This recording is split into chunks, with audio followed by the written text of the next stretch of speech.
Muy buenas tardes a todos los que nos acompañan por Facebook y están con nosotros en la plataforma Zoom de la Sociedad Geográfica de Lima.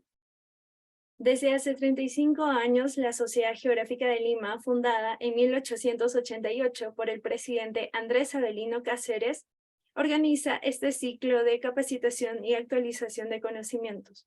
Para nosotros es una gran responsabilidad tener entre los oyentes a tantos maestros de las diferentes regiones del Perú, escuchando y tomando el pulso de nuestros territorios, de sus paisajes, de sus cuencas y de las diferentes actividades y lecciones aprendidas. Además, contar con la presencia de estudiantes técnicos y profesionales de todo el Perú. Les damos la bienvenida a este espacio. El núcleo de la temática para este año ha sido denominada Ciudades y Sostenibilidad en el Perú, para lo cual el día de hoy tendremos la oportunidad de contar con la presencia del doctor Hildegardo Córdoba Aguilar y el doctor Freddy Injoque Ronceros. Ahora le doy el pase a la doctora Katarzyna Goluchowska para dar las palabras de bienvenida. Buenas tardes con todos. Es gusto de nuevo saludarlos y tenerlos como asistentes en esta nueva edición de Martes Geográfico.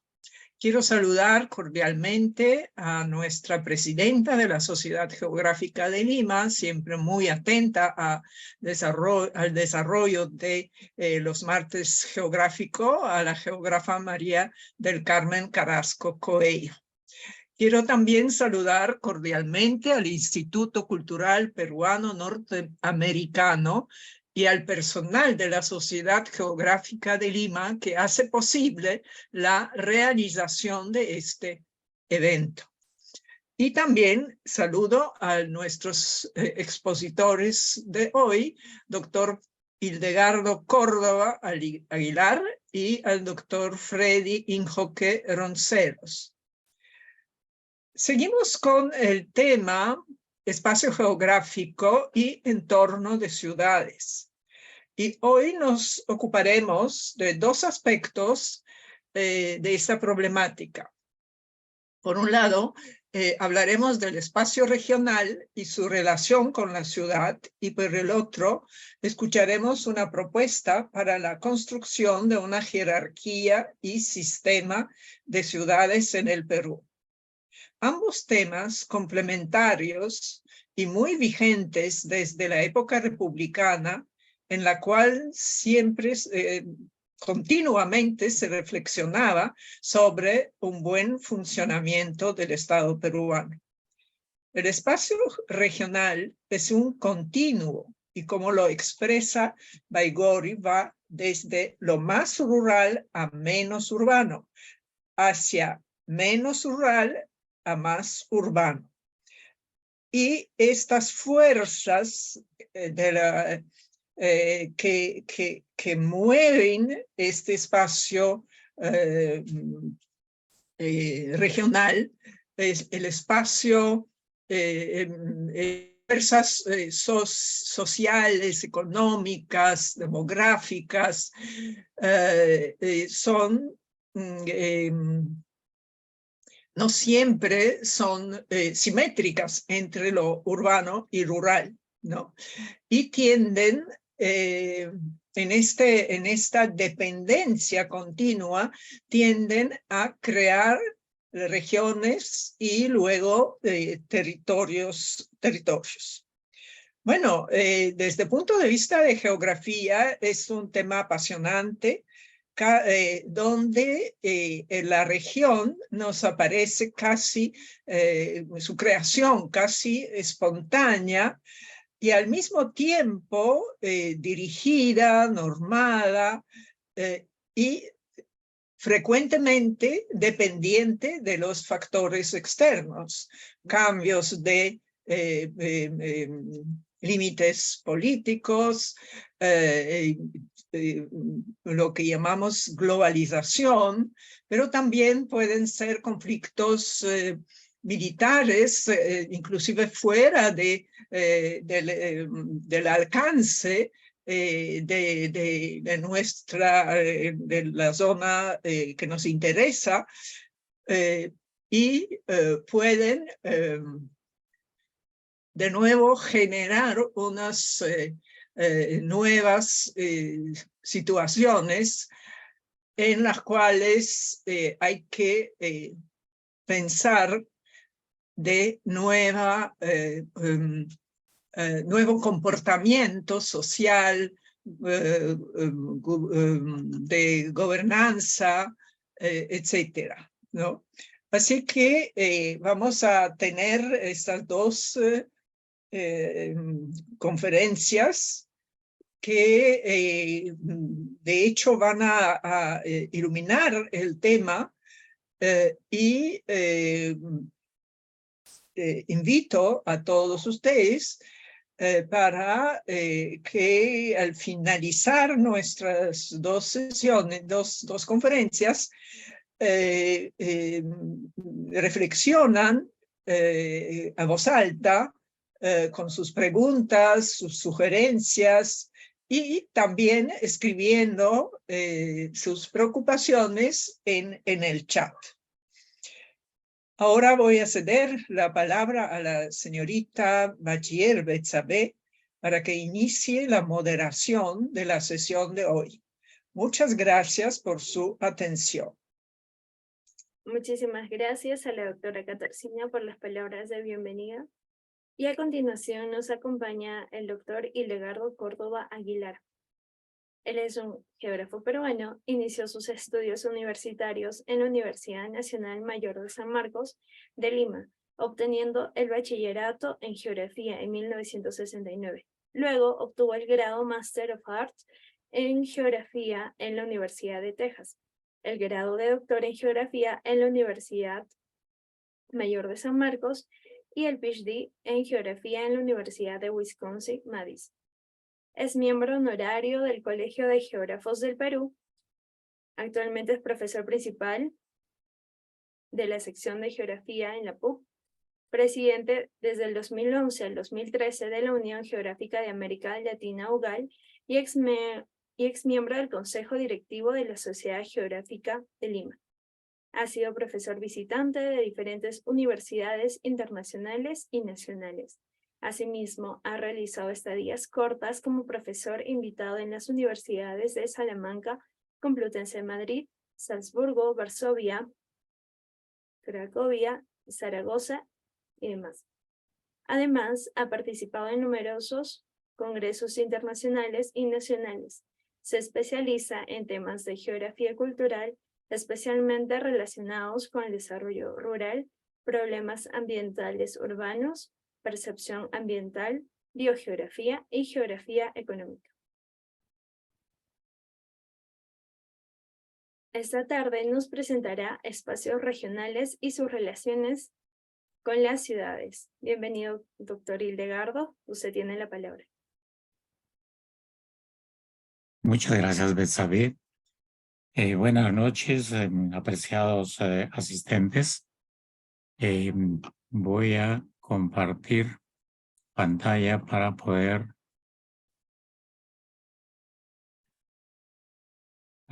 presentar mi tema.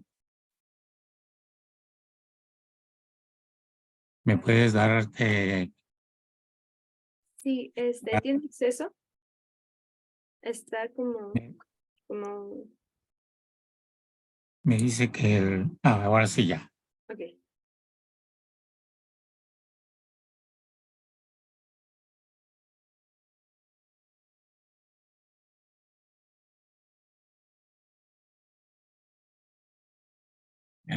Correcto, creo que ya estamos ahora. Bueno, el tema de esta conversación que le he puesto como título Espacios regionales y sus relaciones con las ciudades, un poco para estar a tono en lo que es la agenda de estos martes geográficos para el año 2023. Quiero agradecer a la comisión organizadora de los martes geográficos por haberme invitado, pues, y espero que las opiniones que aquí se den puedan llevar a algunas reflexiones sobre el tema de la región. En principio, cuando nosotros hablamos del espacio geográfico, y insistimos siempre en la palabra geográfico, porque el término espacio en sí es abstracto y puede darse en diferentes formas, algunas que tienen dimensiones y otras que no. Por ejemplo, se habla en conversaciones coloquiales y quieren un poquito de tiempo, dice, dame un espacio para poder decir algo, Entonces, son cosas abstractas ahí. En cambio, acá, al poner la palabra geográfico, nos estamos refiriendo a la superficie de la Tierra. Y como vemos allí en esas dos imágenes, hay, el espacio en sí es un continuo que comprende a todo el globo terráqueo. Le damos diferentes nombres. Últimamente estamos hablando del sistema mundo, inclusive, pero viene a ser la superficie de la Tierra.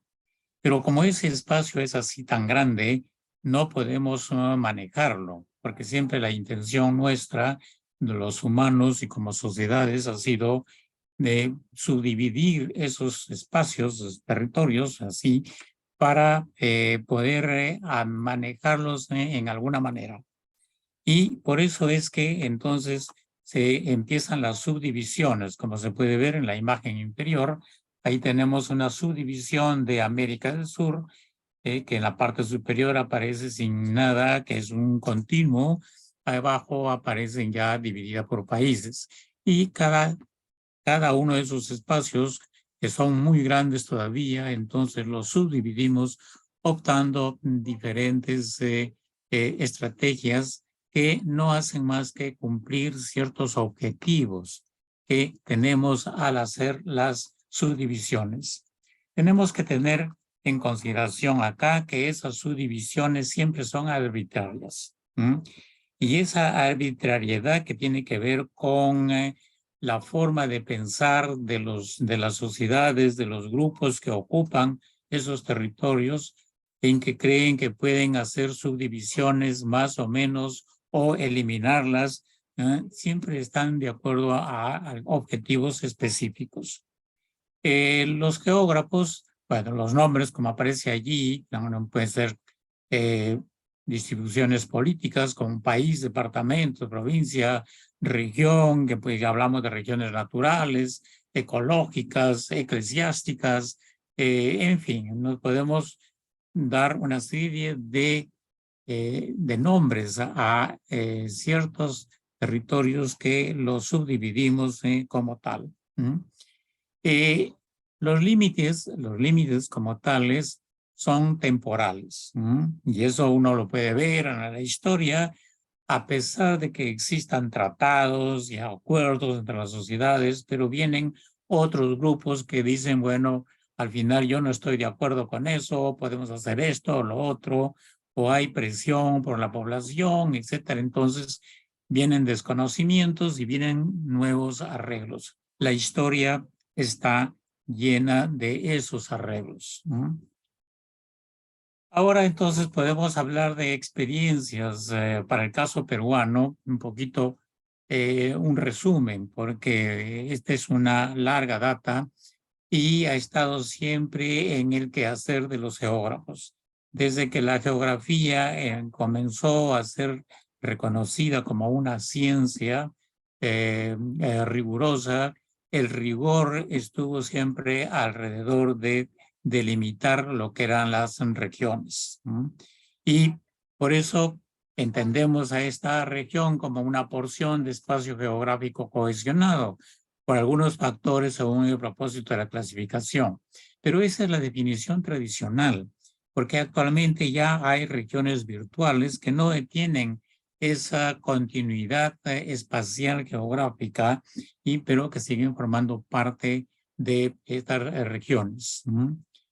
En el caso nuestro, nosotros tenemos evidencias de la existencia de estas divisiones de los tiempos prehispánicos. Recordemos los 4 suyos, por ejemplo. Entonces ya eran divisiones. Dónde terminaba cada uno de los suyos y comenzaba el otro era una cuestión arbitraria, como es ahora cuando hablamos de los departamentos o de las provincias y otras subdivisiones administrativas que separan espacios. Si nos atenemos ya al tiempo de la colonia, la primera información que se tiene de la Organización del Perú viene de 1784 y que se relaciona con un censo que hubo de la población del Perú.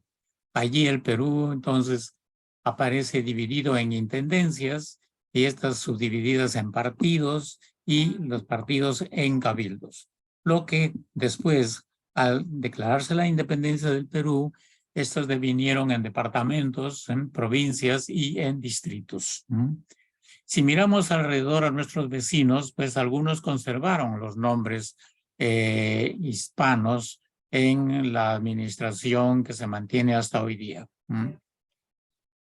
Ya en tiempo de la independencia, veamos a 1828, cuando ya éramos nosotros un país independiente, se crearon las juntas departamentales en que buscaban resolver asuntos de control y de equipamiento. Entonces, aquí viene siempre la razón de ser de cada subdivisión. Dividimos no por gusto, sino siempre estamos buscando algo, el para qué se hace la subdivisión. Esto de para qué podemos volver un poquito más tarde para ver cuando tratamos de las regiones naturales frente a otras regiones. En 1873 se crearon los consejos departamentales y municipales. Ya estamos avanzando entonces que a diferencia de las juntas, estos consejos tenían atribuciones de administración económica y que les permitió atender a algunos equipamientos de centros urbanos, caminos vecinales, especialmente la costa, porque era la que estaba mejor o más integrada por las vías de comunicación. En la Constitución de 1920 aparecen regiones y aparecen aquí entonces 3 regiones, norte, centro y sur, y a cada uno se le asignó un respectivo congreso regional. Es algo así como lo que ahora tenemos como los consejos regionales vigentes. En 1933, en la Constitución de 1933, se crearon los consejos departamentales como organismos de gobierno regional que tenían una autonomía administrativa y económica. Allá por 1957 se crearon las corporaciones de reconstrucción y desarrollo y las juntas de rehabilitación y desarrollo. Estas corporaciones y estas juntas no dieron los resultados esperados. Siempre hubieron las limitaciones económicas como pretexto para no avanzar. Y lo que estaba detrás es la poca capacidad gerencial de sus responsables. Uno de los defectos que podemos decir o de las falencias en estas distribuciones regionales que se han repetido en los años después y que se mantienen hasta la actualidad. Allá por 1964 se crearon 4 organismos de desarrollo económico y social. Son las famosas ORDES. La Orde Norte, Orde Centro, Orde Sur, Orde Oriente y también las corporaciones departamentales de desarrollo. Hay publicaciones de esos años cuando ya se empezó a hablar del país como propuestas para el desarrollo. Les refiero esto de que se empezó a hablar en este sentido porque a la primera mitad del siglo XX, los geógrafos especialmente estaban interesados en los estudios regionales en función de factores naturales, características, eran las regiones naturales de los países y del mundo también. No olvidemos que por allá aparecieron las regiones de Whittlesey, por ejemplo, allá por los años 30, y en el Perú, pues, que se venía hablando siempre de costa, sierra y montaña, se pasó a hablar de que habían más regiones, 5 regiones, 8 regiones, y siempre las regiones naturales. La discusión que estaba en aquellos tiempos era, pues, ¿para qué sirve todo eso? O sea, siempre, como les dije al inicio, las delimitaciones, demarcaciones se hacen con objetivos. Y si no hay un objetivo, entonces, ¿para qué sirve? De tal manera que las clasificaciones de regiones naturales no tenían mucho interés, diríamos, especialmente en los responsables de la administración o del gobierno del país. Por eso es que empezó a hablar de estos organismos de desarrollo, dándole prioridad a lo económico y a lo social. ¿Por qué? Porque en aquellos tiempos también a nivel internacional, todas las discusiones que se hablaban en los foros a nivel de Naciones Unidas, etcétera, estaba de que el problema del desarrollo era un asunto económico, un asunto en donde, según algunos expertos lo manifestaban públicamente, que para conseguir el desarrollo y sobre todo el desarrollo rural de la América Latina en esos tiempos, inclusive no era necesario enseñar a leer y a escribir a la gente, sino sencillamente enseñarle a manejar una máquina, que con esa máquina entonces podía hacer lo que se necesitaba para el desarrollo. Entonces, por eso es que siempre dentro de estos años el interés estaba en los aspectos económico, social, y estas ordes y las corporaciones estaban dentro de esa onda, diríamos. En 1975 se crearon los organismos de desarrollo regional, las ordes y las corporaciones de desarrollo, las famosas CODES, que funcionaron a nivel de cada departamento. Cuya vigencia se extendió hasta 1988, en que fueron suprimidas por otras formas. Cada acorde, en este caso, tenía una cierta independencia, si bien dependían de los ministerios centrales desde Lima, pero tenían una cierta libertad para poder hacer propuestas de desarrollo. Recuerdo en esos tiempos, allá por los años, inicios de los 80, estábamos en Cor de Piura en ese tiempo y visitando al gerente de desarrollo microrregional, que era una de las subdivisiones de trabajo, y nos dijo ellos estaban interesados en que nosotros les hiciéramos una propuesta de dónde construir un reservorio en una quebrada en la Sierra de Piura. Nosotros le dijimos que para eso se necesitaba tener información, porque de lo contrario íbamos a construir un elefante blanco, en donde por un lado estaba la pared muy alta, que nunca se llenaba de agua, o hacíamos la pared muy pequeña, muy baja, que pues se perdía el agua en tiempo de las avenidas de las lluvias del verano. La respuesta que nos dijo el gerente era pues que la historia juzgue a las decisiones que ellos tomaron en el tiempo del APRA y que los juzguen por las acciones y no por lo que no hicieron. Pues ahí un poco darles a tono de lo que estaba la corriente que estaba de moda dentro de estos organismos de desarrollo regional. En 1987 se crearon las regiones. Y las regiones, ya obedeciendo a la Constitución Política del Perú de 1979, que señalaba que el Perú seguía siendo unitario, pero que dentro de eso, de esa unidad de país, debería tener esas subdivisiones para el desarrollo que eran las regiones.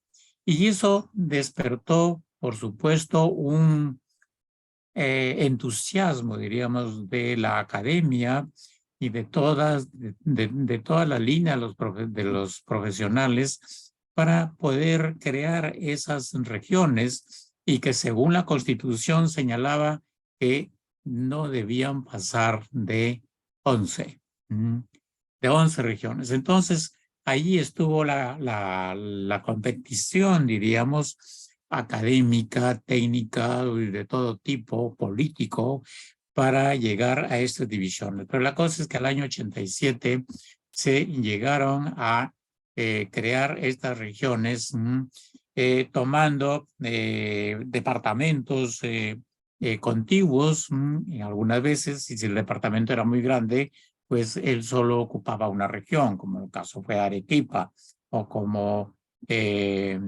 fue Loreto, ¿no? No me acuerdo mal. El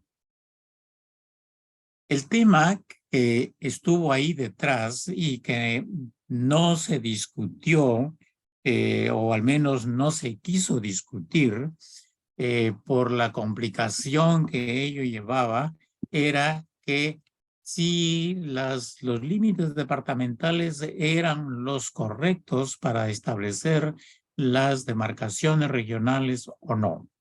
Cuando habían todavía conflictos departamentales que pues no estaban los límites claramente fijados, y entonces había una territorialidad extrema, diríamos, y que se mantiene hasta ahora.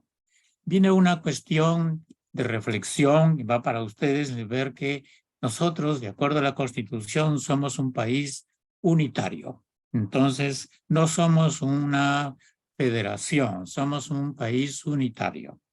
Pero al interior de esta unidad, cuando aparecen los departamentos, las provincias, los distritos, cualquier demarcación política que se haga del territorio, se crean estas unidades de propiedad, vamos a decir así, de los usuarios de esos territorios, y que lo toman como que eso es inalienable, que no pueden ceder un centímetro al vecino, y que por qué tienen que dar esto, por qué quieren apoyar. Cada quien se convierte en un mini país, lo cual no tiene sentido dentro de la unidad, es decir, que todos somos peruanos, todos somos iguales, etcétera, etcétera, y que en democracia y todo lo que nosotros argumentamos. La realidad es que cuando se crearon estas regiones se tomaron los errores que habían en los límites departamentales, y eso, por supuesto, trajo también algunos desacuerdos, vamos a decir, de que algunos no querían compartir sus recursos con otros. Por ejemplo, en esos tiempos se hablaba mucho, cuando se creó la región nororiental del Marañón, se señalaba en conversaciones que tenemos, en discusiones, que los cajamarquinos no querían compartir el canon con Lambayeque, porque Lambayeque no tenía canon, y entonces ¿por qué tenían que estarle dando dinero a Lambayeque? Y cosas así se daban de diferente tipo, que al final hizo que estas regiones no tuvieran el éxito esperado. Por eso fue que allá por 1992, ya con el gobierno de Fujimori, estas regiones fueron reemplazadas por los consejos transitorios de administración regional, los CETAR, que tuvieron una poca vigencia temporal, porque al año siguiente, en 1993, se retornó a los departamentos con el nombre de regiones. Y claro, todo el país, todo el Perú que no estaba de acuerdo con las regiones anteriores que significaban uniones de algunos departamentos, que podríamos decir eran macroregiones. Entonces, pues al volver a los departamentos era su antiguo dominio y ahí se quedó la historia. Y actualmente, pues todo el mundo habla de regiones cuando en realidad lo que tenemos son departamentos que han cambiado de nombre a región. Y una cosa curiosa, porque políticamente los departamentos siguen siendo departamentos y solamente el término regional va para las cuestiones que tienen que ver de toma de decisiones o de acciones para el desarrollo. En este gráfico, en este cuadro aquí rápidamente les he traído un poco de saber cómo iba la división del territorio desde el punto de vista político-administrativo desde 1821, que hubieron 26, hubo 26 provincias, 9 departamentos, 459 distritos, y avanzando así hasta el final en 2022, donde tenemos 24 departamentos, más la provincia constitucional del Callao. Tenemos 196 provincias, 1.874 distritos y 26 regiones. 26 regiones porque Lima Metropolitana es una región junto con el Callao, que también es una región. Entonces, más los 24 departamentos hace las 26 regiones. Siguiendo entonces, en el Perú, la regionalización, entonces la repartición del territorio es con fines de desarrollo. Y esto se inició en 1987 después de la publicación de la Ley de Bases de la Regionalización del Perú. De acuerdo al artículo 121 de la Constitución Política del 1979, que estaba vigente en esos tiempos, la vigencia de los departamentos se mantenía desde el punto de vista político a administrativo. Y fue en base a eso que se delimitaron las regiones. El artículo 259 de esta Constitución decía que sobre la base de áreas contiguas, integradas histórica, económica, administrativa y culturalmente, y conforman unidades geoeconómicas, eso es lo que se buscaba dentro de esto, les otorgaba autonomía,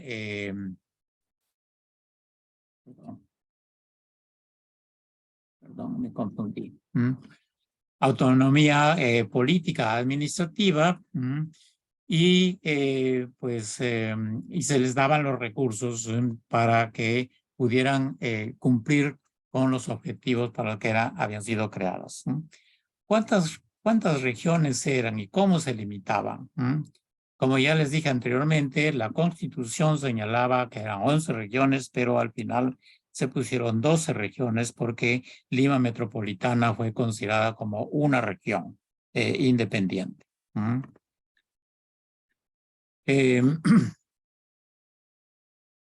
Las propuestas de regionalización vinieron de diferentes ángulos.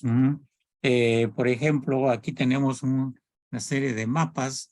El mapa 1, que son las unidades geoeconómicas, presentado por el Instituto Nacional de Planificación, que existía en este momento. Acá las unidades, algunas se mantuvieron en todas las propuestas, como por ejemplo, si le prestamos la atención aquí a Piura y Tumbes, se va a mantener en casi en la mayoría de las propuestas. Aquí tenemos unidades geoeconómicas expresadas en la demarcación política también del INP, y hay algunas provincias que se extraen de los departamentos para formar otras regiones, como en este caso aquí en la provincia de Ucayali, en donde se le mocha un poquito para que entre a formar parte de la región de La Libertad, San Martín y esta partecita. Luego tenemos la propuesta de delimitación territorial en 4 regiones, también del INP, con 4 macroregiones. Y seguimos, aquí tenemos 5 regiones, aquí tenemos 6 regiones, aquí tenemos, me parece, 7 regiones, y las propuestas van en 8 regiones. Aquí tenemos 11 regiones y aquí tenemos 13 regiones. Como ven, era la cuestión de, a ver, ¿quién da más? Tenemos la torta del Perú, ¿cómo la dividimos? ¿En cuántos pedacitos? Más grandes, más pequeños. Y detrás de eso, para los geógrafos, siempre está la reflexión. ¿Qué criterios se tomaban para hacer ese tipo de demarcaciones, ya? Y que puedan aumentar o disminuir. ¿Qué había detrás? Por supuesto, no hay que descartar los cálculos políticos que estaban también allí de hacer la demarcación territorial, porque siempre han estado dentro de esto. Aquí la Comisión Nacional de Regionalización, por ejemplo, hizo la propuesta de 11 regiones. Y pues fue esta de la propuesta de la CONAR la que fue tomada en cuenta al final. El tener 11 regiones y se les dieron nombres muy atractivos, diríamos, que basándose en la historia, en acontecimientos importantes, personajes importantes del país. Pero eso quedó allí en los años 80, como lo digo, porque en el 92, cuando vino Fujimori, cambió eso y dijo que no daba para más y volvía a los departamentos. La Constitución de 1993 entonces debilitó el poder de los gobiernos regionales y reforzó en cambio a los gobiernos municipales. Esto es interesante porque se les dio fuerza a los gobiernos municipales provinciales especialmente y dentro de ellos, por supuesto, a los distritos y la región, la parte central de la administración, era un poquito como la que centralizaba las cuestiones de la administración y que las demandas, los pedidos que deberían venir del interior de sus espacios regionales, pues ellos deberían tramitarlos al gobierno central o a donde sea para que eso se lleven a cabo. Eso fue al inicio, allá por los años, el año 93. El artículo 189 de la Constitución de 1993 señala que el territorio de la República se divide en departamentos, provincias, distritos y en cuyas circunscripciones existe un gobierno unitario de manera descentralizada y desconcentrada. Las municipalidades entonces tienen competencia para administrar la economía proveniente del gobierno central y para planificar el desarrollo urbano y rural de sus circunscripciones y ejecutar los planes y programas correspondientes. Como ven, entonces allí estaba el poder. El poder se descentralizó a las municipalidades. En el artículo 197 de esta Constitución que está vigente, señala que las regiones tienen autonomía política, económica y administrativa en los asuntos de su competencia, lo cual significa coordinación y ejecución de los planes y programas socioeconómicos regionales y nacionales. Su gobierno se basa en un presidente regional, un consejo de coordinación regional que está integrado por los alcaldes provinciales y otros miembros elegidos en votación popular. Entonces, las regiones tienen autonomía política, económica y administrativa quiere decir los departamentos, entonces llegan a esa condición. Sin embargo, en lo que viene en los años sucesivos del siglo XXI y que ahora estamos nosotros experimentando, pues encontramos que esa autonomía política, económica y administrativa, pues está muy debilitada porque a cada rato estamos escuchando que cualquier problema que haya en una región, inmediatamente están echando la culpa al gobierno central como responsable de lo que ocurre y no hay pues una mea culpa regional de decir que tal vez les falta poner un poquito más el hombro para salir adelante. Entonces son partes de las discusiones.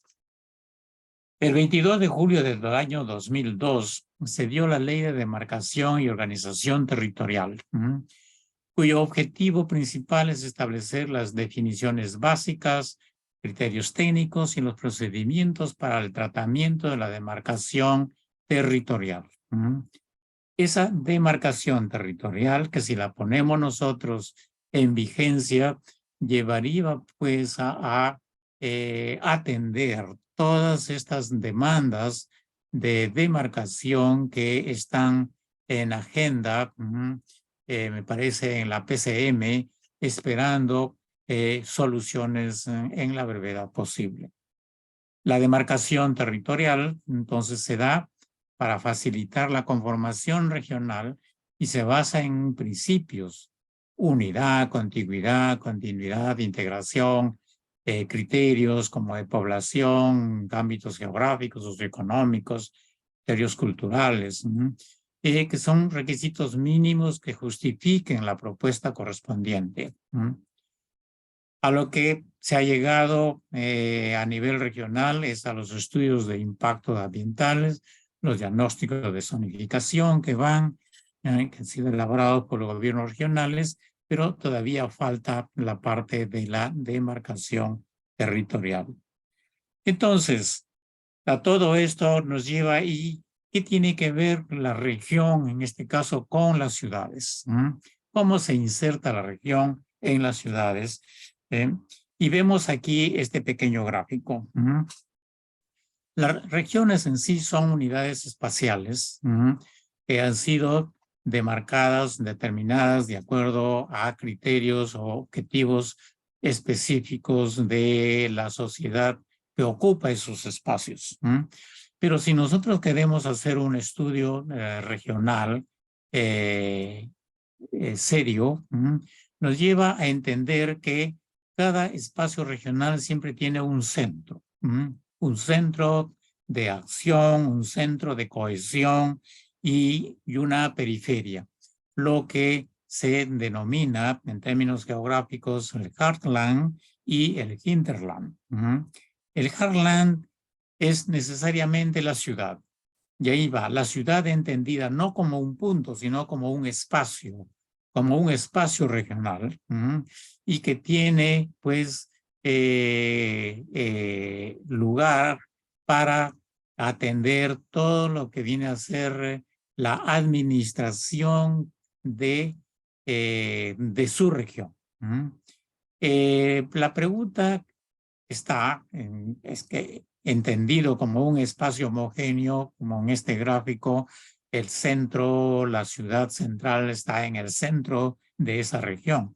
Pero en la realidad eso no existe. En la realidad, los espacios regionales son figuras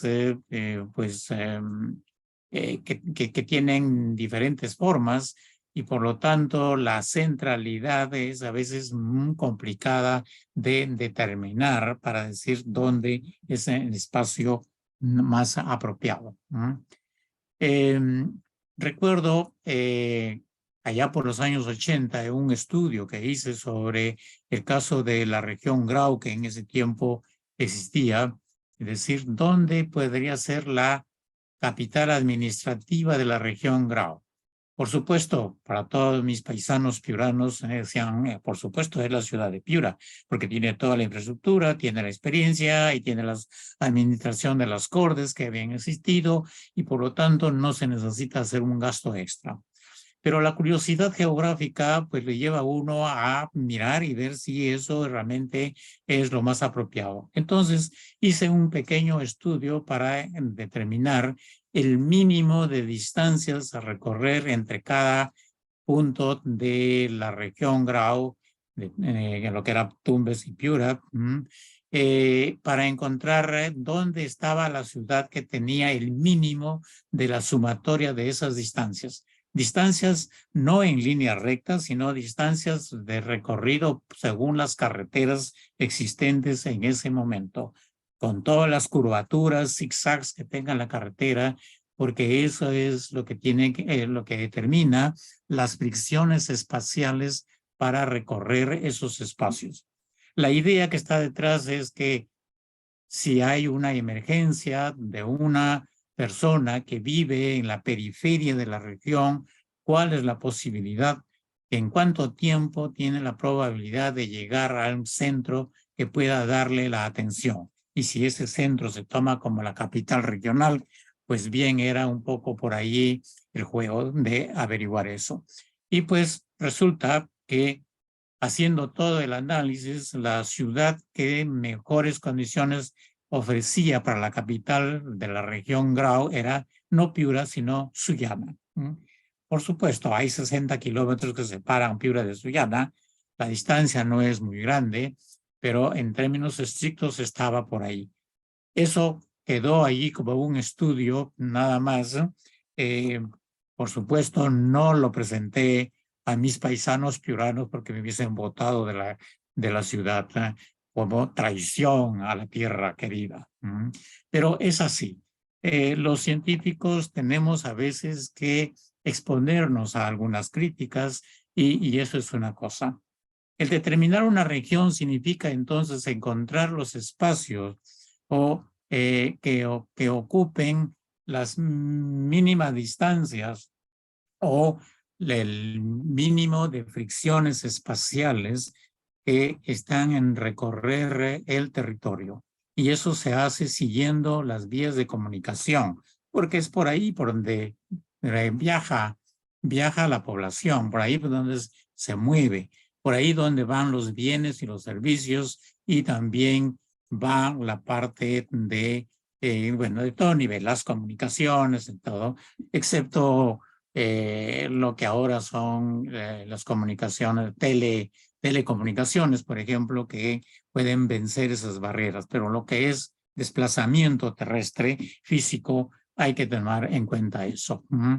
Entonces, los geógrafos utilizamos dos técnicas para esto. Uno que es el análisis de vecino más próximo, lo conocen como tal, y la minimización de distancias, que es lo que yo apliqué para el caso de la región Grau que les comunicaba. No sé si ya me pasé del tiempo, pero aquí va la conclusión para que no se aburran. Como conclusión de todo lo que hemos conversado aquí, actualmente tenemos 24 departamentos identificados como regiones, más la provincia constitucional del Callao, que es la región del Callao, tiene rango de departamento, y Lima Metropolitana, que también tiene el rango de región metropolitana. En vista que algunas circunscripciones regionales son muy pequeñas y pues no tienen argumentos para ser consideradas como tales. Y aquí les digo, desde el punto de vista estricto de delimitaciones regionales, hay espacios que deberían repensarse y conversar hasta dónde podemos nosotros estar dispuestos a compartir y ceder con los vecinos. Caso del Callao, caso de Tumbes, que no tienen realmente las condiciones para ser regiones como tales, y bien pueden convertirse en regiones juntándose a las áreas circundantes que están por ahí, sin que con ello pierdan sus beneficios económicos. es la cuestión política la que está detrás de eso.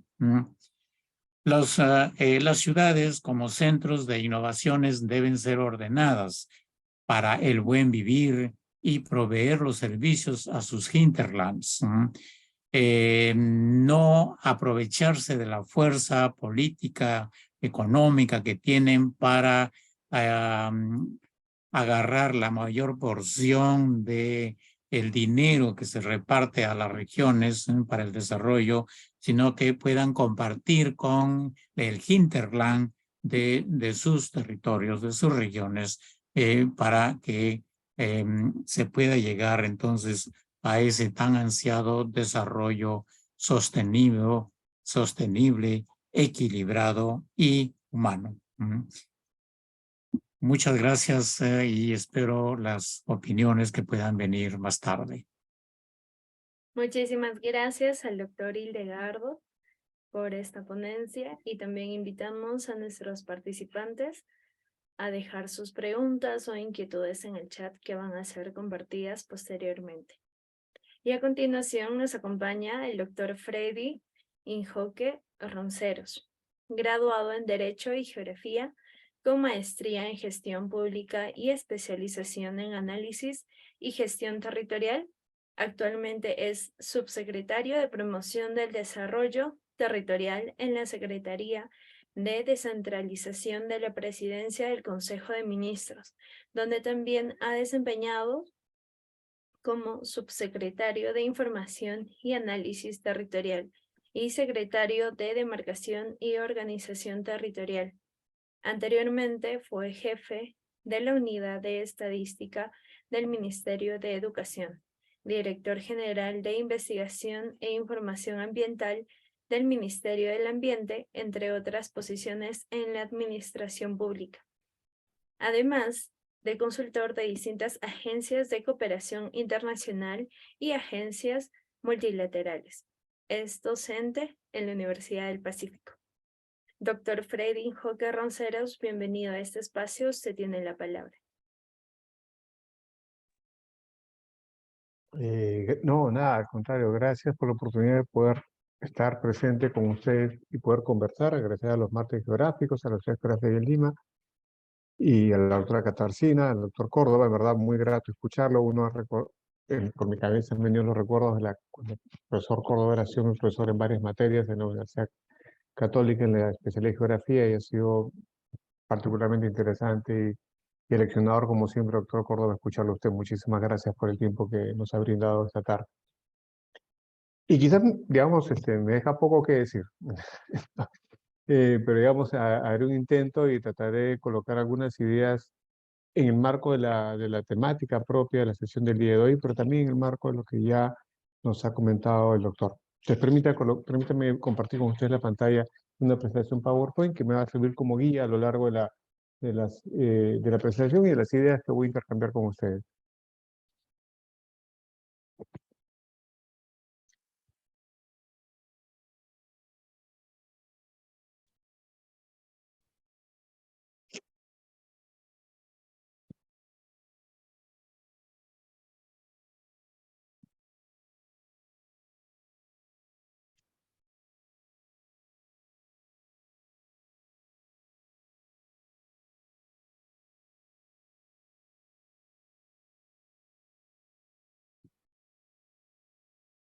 No sé si llega a ver bien la presentación.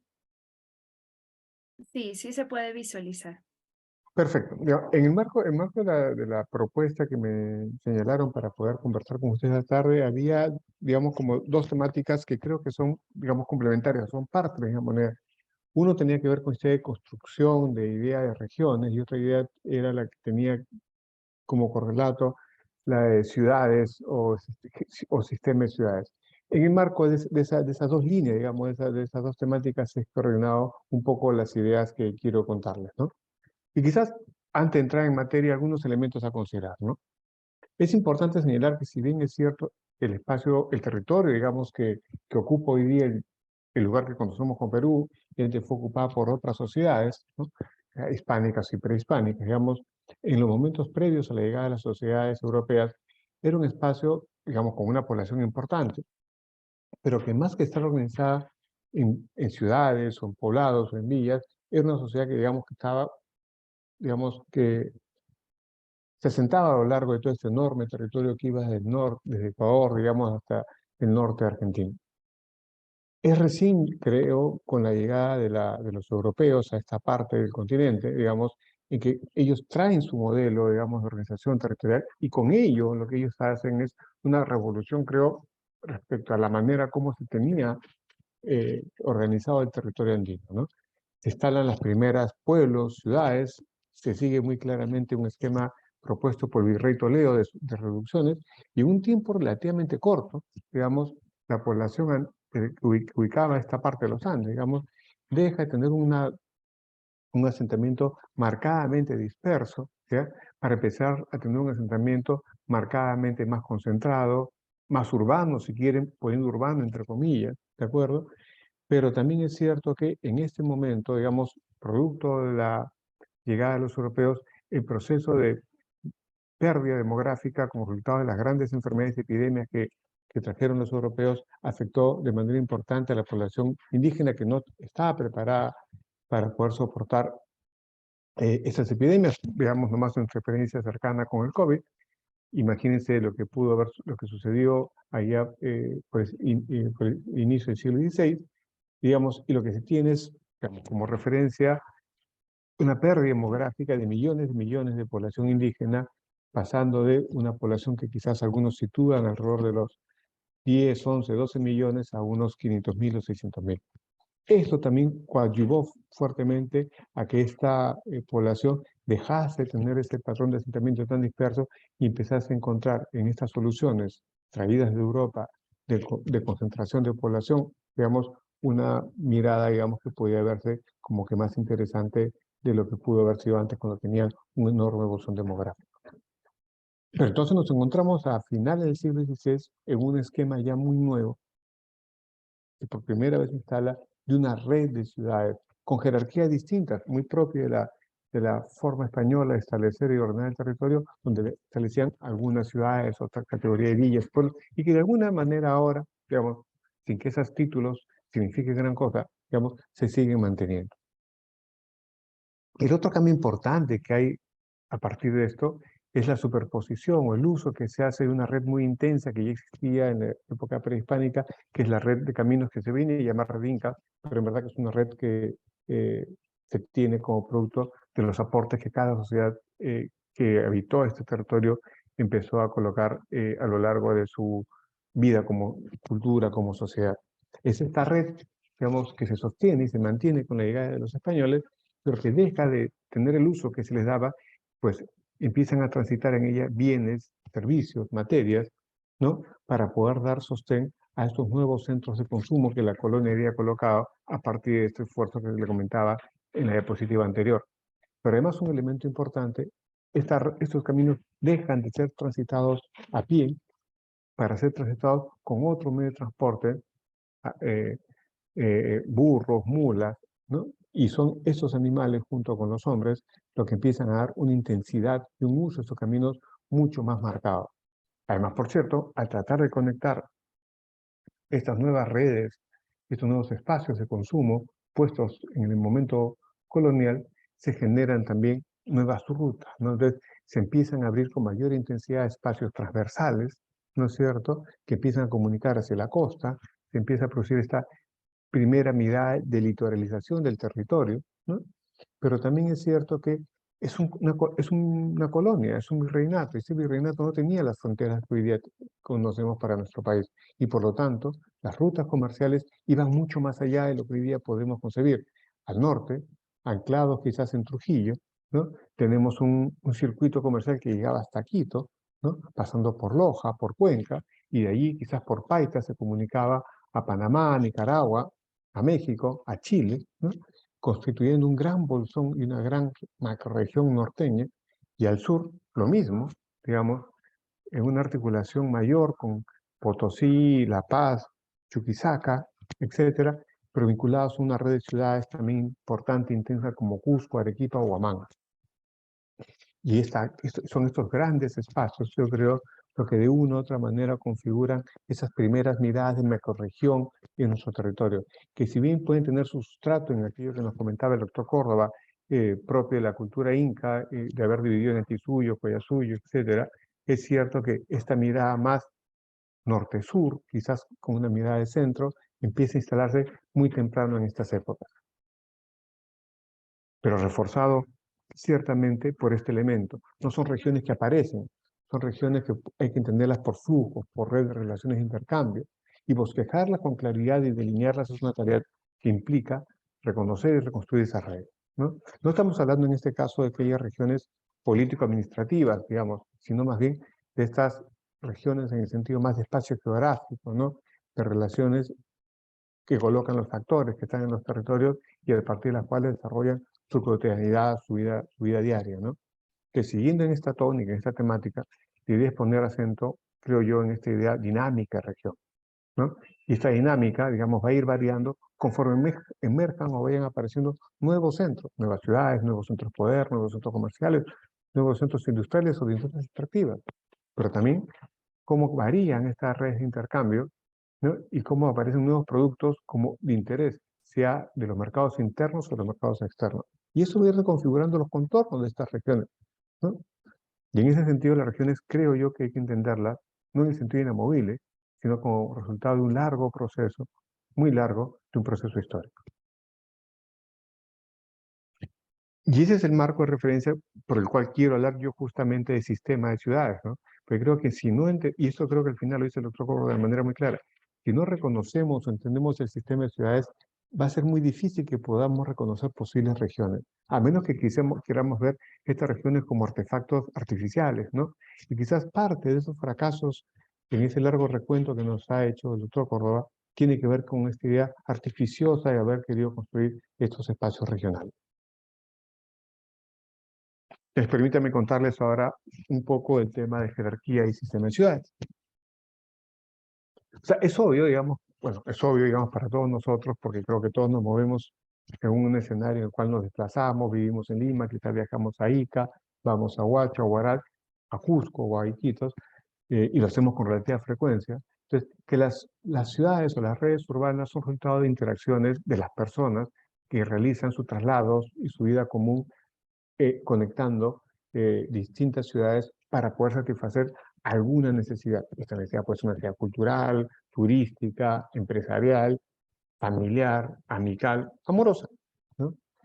Y en ese sentido las ciudades van a empezar y sus flujos que la sociedad van a empezar a contener ciertamente estos aspectos. Entonces, habrán algunas ciudades y algunas redes que se organizan ya sea por factores geográficos, factores culturales. Es muy común ver la red de ciudades, por ejemplo, en Cusco, muy marcada por el turismo, pero sobre todo por esa rica historia que tienen estas ciudades, o factores económicos o políticos. Entonces, estas ciudades, si uno las ordena o las organiza, van a tener ciertamente una suerte de jerarquía, ¿no? Y esa jerarquía va a marcar la manera cómo nos relacionamos con ella. Y es esta función que cumplen las ciudades en relación a esa jerarquía lo que va a dar una suerte de organización interna a la red urbana. A veces queremos pensar que las redes son neutras, que no tienen una suerte de posicionamiento, pero tienen un posicionamiento. Y está bien que tengan un posicionamiento, pues en ese sentido van a suceder jerarquías complementarias para poder satisfacer un conjunto de necesidades que las sociedades presentan. Entonces habrán ciudades centrales, mayores, menores, intermedias, marginales, periféricas, etc. Pero todas ellas en su conjunto van conformando una red que tiene que ser densa, que tiene que ser rica, que tiene que tener densidad de flujos, etc. Una red de ciudades empobrecida, de bajo flujo, con poca población, con poco intercambio, es una red que va a ir desapareciendo y en ese sentido esa red va a ir reconfigurando su respectiva región, digamos, perdiendo presencia, perdiendo tamaño, hasta quizá desaparecer y ser superpuesta por otra, ¿no? Pero es importante notar una cosa, a veces cuando pensamos en esta idea de sistema de ciudades, lo primero que se nos viene a la cabeza es una idea de jerarquía. Y jerarquía es una cuestión muy sencilla, es básicamente un listado. ¿Quién no hace un listado de las cosas, no? Las 5 comidas que uno prefiere, las 5 películas que uno le gusta más, las 5 canciones que nunca va a dejar de escuchar. Y lo mismo sucede con todo, ¿no? Entonces, uno puede hacer un listado de cuáles son las ciudades más importantes del Perú. Estoy seguro si yo ahorita hiciese una encuesta, y sería bonito hacerla, a todos ustedes que me digan cuáles son las cuatro, o escriban en el chat cuáles son las 2 o las 3 ciudades más importantes del Perú en orden de prioridad. Y probablemente, y estoy casi seguro yo, que casi todos vamos a coincidir en que vamos a colocar Lima primero, segundo Arequipa y quizás tercero Trujillo, o por ahí va la cosa. Y hasta ahí la cosa va fácil. Pero si yo le dijese a ustedes que en el Perú hay alrededor, digamos, de poco más, de algo así como 95.000 centros poblados, y yo les dijese a ustedes que me dieran en la lista los últimos 100 centros poblados de la lista, estoy seguro que sería bastante difícil. Entonces estamos acostumbrados a ver la parte alta de esos listados, la parte alta de esa jerarquía, porque suelen estar vinculadas a aquellos espacios, a aquellas ciudades con mayor número de población, ¿no? Y por razones obvias, también en esa parte alta de la lista, las ciudades con mayor población son también aquellas ciudades con mayores servicios, con mayor presencia de colegios, universidades, hospitales, postos, etc. Entonces, son ciertamente las ciudades, digamos, de mayor presencia o relevancia nacional. Pero no solamente la población marca ese posicionamiento en una red, en un sistema de ciudades. Hay otros elementos que conviene revisar y eso es parte de lo que quisiera también presentarles ahora. Entonces, el sistema urbano ya no se basa solamente en ese listado, sino lo que el sistema urbano, esta red urbana, lo que hace es tratar de reconocer a partir de esta jerarquía de ciudades de interacción y conexión que puede darse entre ellas, que puede ser en cualquier sentido, económicos, culturales, funcionales, de servicios de acceso, etc. Entonces, y es esa relación entre jerarquía de ciudades y el relacionamiento entre ellas que es necesario reconocer, porque a partir que yo pueda reconocer esa estructuración, esa manera como se va tejiendo esa malla de relacionamiento entre ciudades, es que uno puede poder identificar tentativamente ese contorno de posibles regiones y cómo ese contorno va variando periódicamente conforme vayan cambiando la relevancia, los flujos, los medios, la tecnología inmerso en esos territorios mayores.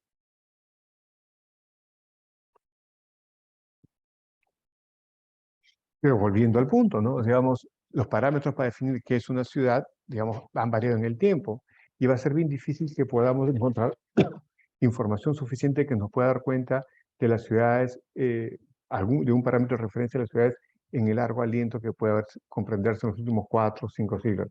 Sin embargo, una forma de aproximarse sencilla, pero no por ello menos acertada, es ver la permanencia de lugares en el territorio nacional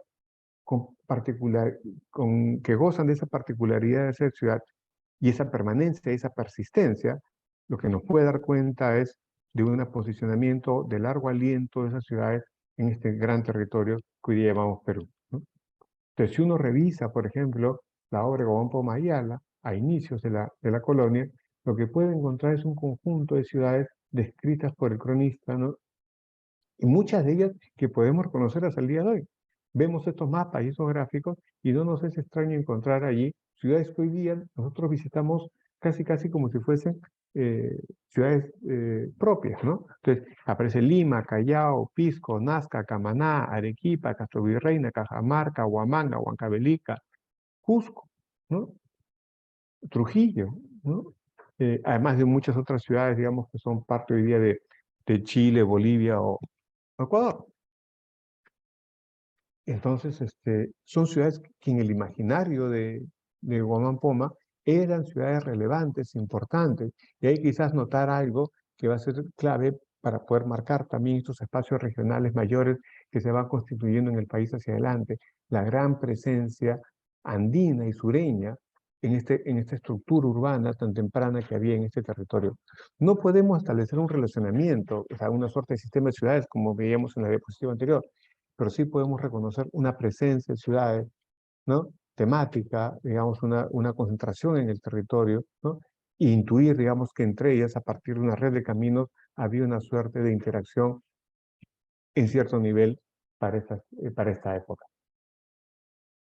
Avanzamos, y ya es el siglo XVII, en otro gráfico, digamos, se pueden percibir algunas de las ciudades que ya había identificado Guamán Poma como relevantes. Trujillo, Cusco, Lima, Huancavelica, Callao, Arequipa, siguen permaneciendo, pero aparecen otras. Y eso es interesante. Piura, Paita, Saña, Pasco, Jauja, Caraballo, Chucuita. Y su emergencia, ¿no?, tiene que ver seguramente con la aparición de nuevos circuitos comerciales, de nuevos procesos productivos, de nuevas formas de articulación con otros espacios mayores. El caso de Saña es clave, digamos, se ponen al costado de un puerto y a partir de ese puerto logran generar intercambio con Panamá y con otros espacios del litoral peruano, ¿no? Y adquieren una importancia mayor, muy marcada y muy conocida, una ciudad muy importante en la época colonial. O desarrollos mineros, ciertamente, como el de Pasco probablemente. Y ya, digamos, hacia las primeras décadas de la República, podemos encontrar también, digamos, esta permanencia de algunas ciudades, ¿no? Pero llama la atención justamente, yo creo que dos temas, ¿no? Esta alta densidad de ciudades en el sur andino, ¿no?, ausente, digamos, casi, digamos, de esa manera en otros espacios como el centro y en el norte, pero en el norte constituyéndose una suerte de espinazo en la Sierra Norte muy marcados, ¿no?, teniendo a Chota, digamos, y Huamachuco y Huaylas como cabeceras, ¿no? Chota, una ciudad importantísima en esta época, con una población, digamos, que no desentona dentro del contexto nacional, ¿no? Y el sur, con una red de ciudades muy pujante para la época, ¿no? Esto tiene un correlato, o sea, recordemos que básicamente en el territorio peruano la demografía del sur andino era la demografía de mayor preponderancia nacional. Es recién con un conjunto de epidemias y pestes que suceden hacia 1850 y 1860, ¿no?, en que la población andina del sur empieza a perder una presencia importante, muy marcada y muy fuerte, y ello da como resultado también una pérdida de poder político importante, aunado eso a la pérdida de en la guerra de la Confederación Peruano-Boliviana, digamos, deviene una decadencia, un declive del espacio sureño muy pronunciado. Y hacia 1940 podemos reconocer quizás ya un patrón más que se nos antoja más común, más cercano a nosotros, ¿no? Digamos, Lima como gran ciudad ya empieza recién a ser aquí Lima el gran centro del país, ¿no? Hasta antes, si vemos el gráfico anterior, en muchos de los anteriores, Lima, si bien era la capital administrativa del Perú desde la época de la colonia, nunca logró asentarse con esa preeminencia durante todo este tiempo. Fue disputada su posición largamente por Cusco y otras ciudades, ¿no?, que le reclamaban esa posición. Incluso si hoy día vemos en la constitución política del Perú, se dice que la capital del Perú es Lima, pero la capital histórica es Cusco. Es esta suerte de guiño, ¿no?, a esta suerte de pasado en el cual se sigue reclamando una presencia sureña dentro del contexto y la agenda pública y política nacional. Y ya este proceso que en 1940, que arrancó desde antes, pero se empieza a consolidar en el 40 y el siglo pasado y en 1990 ya está ciertamente instalado este profundo centralismo y macrocefalia del sistema de ciudades del Perú. Y estas estructuras, digamos, han dado cuenta de procesos muy diferentes, ¿no? Entonces, pensarse la creación de regiones a lo largo de este largo proceso implica pensarla ciertamente desde la manera como estas ciudades han ido emergiendo, consolidándose, decreciendo, intercambiando cada vez con acentos distintos y en forma muy diferente. Pero lo que tenemos hasta acá, más allá de intuiciones y registros y información, es básicamente una jerarquía de ciudades. No podemos descubrir cómo interactuaban, cómo se conectaban, etc. A partir de eso, justamente un ejercicio que hice con un compañero también que estudió fuera de la Universidad Católica, que es el geógrafo Marco Millón, digamos, tratamos de desarrollar una propuesta no solamente de construcción de una jerarquía, sino también de un sistema de ciudades. Una propuesta que pudiera darnos una pista de cómo se ordenaban las ciudades en el Perú, ¿ya?, y a partir de eso buscar una manera de aproximarnos a una construcción de sistema, y que esto pudiera tener una multiscalería, digamos, que no solamente pudiéramos revisar la parte alta de las ciudades de Perú, esas que suelen conocerse como las capitales departamentales, sino tratar de hacer esto a escalas menores, como pueden ser capitales provinciales, distritales, e incluso llegar a pequeños asentamientos. Y parte de esta propuesta es lo que quisiera presentarles ahora a ustedes como parte de este ejercicio que hemos desarrollado. Entonces, en el Perú, digamos, eso hay que quedar bien claro, hay un abanico muy diverso de ciudades. Todas ellas son muy distintas, muy particulares, muy grandes, muy chicas, algunos a nivel del mar, otras a nivel de casi 5.000 metros, otras en espacio costero y otras en espacio amazónico o andino, ¿no? Pero ciertamente si algo las caracteriza a muchas de ellas es esa variedad y esa disparidad y las cualidades y características propias de cada una. Entonces, aproximarse a estas ciudades en esa enorme diversidad implica reconocer esa diversidad. Con frecuencia, digamos, antes que hemos tratado de reducir esa diversidad para tratar de ordenarla solamente en el marco de su población. Pero imaginemos algo. ¿Qué pasa si tenemos dos ciudades o dos pueblos, cada uno con 5.000 habitantes? ¿Cuál es más importante? Si los dos tienen 5.000 es bien difícil establecer alguna diferencia y poder decir, tú estás arriba o yo estoy abajo. Entonces, toca empezar a ver otros aspectos, como por ejemplo, quién tiene aeropuerto, o quién está al costado de una vía de comunicación importante, o quién tiene universidades, o quién es la capital departamental y quién no, o cuál tiene la industria más alta o el mercado financiero más vasto. Y a partir de esos elementos adicionales que se le pueden empezar a incluir a estas ciudades o centros poblados, es posible, creo yo, generar una jerarquía un tanto más adecuada y apropiada que solamente habernos quedado en una jerarquía basada en la simple población. Porque hasta ahora, digamos, cuando se han visto estos temas, generalmente lo que se hace es decir, los que tienen más población son más importantes, los que tienen menos población son menos importantes. Y a veces se hace un esfuerzo adicional por tratar de decir, tú eres urbano y tú eres rural. Sin embargo, recordemos que la manera como se asigna la categoría urbano-rural está muy marcada por el tamaño de población que tienen los centros poblados, con lo cual volvemos al mismo punto. Hasta esta fecha, los centros poblados se han categorizado básicamente por tamaño de población. Pero si vemos el cuadro de abajo, ¿no? Nos daremos cuenta que esa cantidad importante de centros poblados acá en el Perú, a veces no caemos en cuenta que tenemos tantos, 94.922 centros poblados, ¿no? Tienen una clara diferencia, y es que hay muy pocos centros poblados con mucha población y muchísimos centros poblados con muy poca población. Entonces, por ejemplo, poblados o ciudades que tienen más de 2.000 habitantes, solamente hay 824 de esos 94.000. Es decir, casi el 1% concentra el 75% de la población. Entonces tenemos un país con una estructura urbana muy particular, muy particular. Entonces tenemos pocos centros poblados con cantidades de población importante y muchísimos centros poblados con poblaciones muy, muy pequeñas y muy menudas. Fijándonos nomás quizás en los extremos, ¿no? Centros poblados que tienen entre no más de 20 habitantes, por ejemplo, ¿no? Uno termina teniendo allí casi el 45% del total de centros poblados del país y ahí se acumula un porcentaje muy, muy pequeño de población.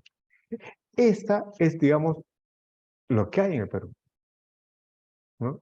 Entonces, va a haber lugares en el Perú con estructuras o sistemas, perdón, con sistemas urbanos muy diferentes. El sistema de ciudades de la Amazonía peruana va a ser muy distinto al sistema de ciudades del espacio andino ancashino versus el espacio costero ancashino. Y lo que toca justamente revisar, y esa es la idea, es empezar a descubrir estos distintos sistemas, cómo conversan entre ellos, cómo pueden de alguna manera ayudarnos a configurar los contornos de posibles regiones. Entonces la idea es ir más allá de la población para identificar jerarquía de ciudades. Y la idea es poder identificar esta variabilidad y diferenciación, grandes, intermedias y pequeñas, pero para ello debemos ir más allá de una variable. Es decir, tenemos que salir de la variable población y empezar a sumar servicios, estructura, equipamiento, accesibilidad, y con ello identificar esa potencial interacción interna, ¿no? La trama urbana, es necesario acá, somos geógrafos muchos de nosotros, y lo que nos toca ver es algo que es fundamental, si hay dependencia espacial en todas estas variables que estamos construyendo, es decir, los temas en el territorio no son aleatorios, y al no ser aleatorios, porque el ser humano, digamos, no toma la mayoría de decisiones no son así, uno no coloca una ciudad aleatoriamente, sino uno coloca una ciudad al costado de un río, uno no coloca su casa en determinado lugar, sino donde hay determinadas condiciones. Mucho de las decisiones humanas tienen que ver con un tema que escapa a la aleatoriedad. Y en ese sentido, el encontrar estos elementos propios de la estadística espacial, como es la dependencia, ¿no? Son claves, así como identificar el área de influencia, esto que el doctor Córdoba nos llamaba, ¿no? El hinterland y el heartland, ¿no? Son claves acá. Y la idea también es que esto pueda replicarse a nivel nacional y a escalas menores. Se han usado un montón de variables agrupadas en dimensiones. No los voy a aburrir con la cantidad de variables, pero son muchísimas y son todas aquellas que han sido posibles reconocer para poder aplicar a estos más de 94.000 centros poblados. Es decir, cada centro poblado tiene datos respecto de cada una de estas variables que están agregadas, señaladas acá, y han sido luego calculadas haciendo, digamos, una suerte de exagerar, disculpen el término, un batido estadístico para construir esas dimensiones. Entonces, y esas cantidad de variables se agrupan en estas 8 dimensiones que tratan de población, servicios, conectividad, temas vinculados a educación, a salud, a servicios financieros y también al acceso. O sea, muchas veces no se considera ese tema de accesibilidad, pero es obvio que es muy distinto ser un centro poblado que está al costado de Lima y que estoy a 20 o 30 minutos, digamos, y puedo acceder a una universidad, versus otro centro poblado que por más que me quiera trasladar, estoy lejísimo de cualquier universidad. Entonces, medir los tiempos de acceso a servicios que no están en las localidades, pero están cercanas, es fundamental. Entonces, para ello ha habido que hacer uso de construir otro modelo, un modelo de accesibilidad que me logra calcular el tiempo de desplazamiento de cualquier punto del territorio nacional. Esto se ha podido hacer, es un trabajo muy complicado, es súper interesante, quizás haya otra oportunidad de poderlo solo presentar a ustedes, pero permite poder reconocer en tiempo, en minutos, cuánto me demoro si yo quiero ir de la punta de Huepí a Chaguahuacho, ¿no? No importa, porque incorpora datos de relieve, de carreteras, de calidad de la vía, de densidad de los centros poblados, de trazo de la vía, etcétera. Y a partir de un modelo matemático, un modelo permite a nosotros poder reconocer esto. El gráfico a la derecha justamente me permite saber eso, qué tiempo me demoro en llegar a la capital departamental, y es un dato clave para la construcción de estos tipos de modelos, ¿no? Entonces, finalmente lo que se hizo fue un análisis de componentes principales, pero componentes principales, digamos, con un claro componente espacial, que es el multispati, ¿no? A partir de eso se crearon los componentes, y estos componentes fueron mapeados para cada una de estas dimensiones, ¿no? Y el resultado de este trabajo, digamos, son todos estos mapas que dan cuenta de los patrones territoriales de estas dimensiones. Por una cuestión de gráfica, digamos, estamos poniendo ahí solamente los polígonos provinciales, pero en verdad son las ciudades los que están allí, ¿no? Y como resultado de todo esto, lo que tenemos en la parte interesante, que creo que a todos nos gustaría ver, es cómo se relacionan estas ciudades con el resto de ciudades del país. Entonces, por ejemplo, podemos sacar este relacionamiento, pero lo que no es una jerarquía, sino es una red de relaciones, que indirectamente construye una suerte de región. Entonces, si yo me pongo en la parte alta de esta jerarquía y cómo esta jerarquía se relaciona, identifico que la ciudad más importante del Perú termina siendo esta conurbación que está compuesta por Lima y Callao, en el primer nivel. Y en el segundo nivel hay como 2 ciudades empatadas, una al sur, que es Arequipa, y otra al norte, que es Trujillo, ¿no? El tercer nivel está compuesto por esas burbujas de color un poco rosado, ¿no? Entonces, Cusco, en el sur, depende de Arequipa, Huancayo de Lima, ¿no? Y dense cuenta, es interesante, en el caso de Cusco hay como una intermediación, ¿no? Cusco sigue Arequipa y de Lima, en el caso de Huancayo es directo, de Lima a Huancayo. En el caso de Trujillo, dependen de ella directamente Piura y Chiclayo. Y voy saltando a otro renglón hacia abajo y aparece Ica, Juliaca, Tacna, Cajamarca y Iquitos en el nivel 4. Más abajo Pucallpa, Puno, Huánuco, Ayacucho, Tarapoto, Chimbote. Pero ustedes lo pueden ver mejor que yo. Lo que es relevante acá, interesante, es que de estas primeras ciudades, hasta el nivel 6, digamos, aparecen 6 capitales provinciales que no son capitales departamentales. Las pueden ver fácilmente. Juliaca, la gran ciudad puneña, Tarapoto, que pelea permanente como Yobamba, digamos, la preeminencia en el departamento de San Martín, Chimbote, igual que Tarapoto, peleando la preeminencia en el departamento de Ancash, Chincha, Sullana, a que hacía referencia el doctor Córdoba justamente, y Huacho. Y hay 4 capitales departamentales que no aparecen, que están más abajo, ciertamente: Cerro Pasco, Chachapoyas, Moyobamba y Huancavelica. Muchas de estas son herencias coloniales. Es esta persistencia que habíamos visto en los mapas, que aparecen y permanecen, y otras son emergencias, ciertamente, producto de nuevas dinámicas, nuevo flujo de nuevos recursos, nuevos productos, nuevas y elementos que aparecen propios en el territorio, ¿no? Juliaca, el cruce el ferrocarril, el cruce de caminos, ¿no? Tuyana, Chimbote, etc. Y esto probablemente hace un poco más de sentido para todos nosotros.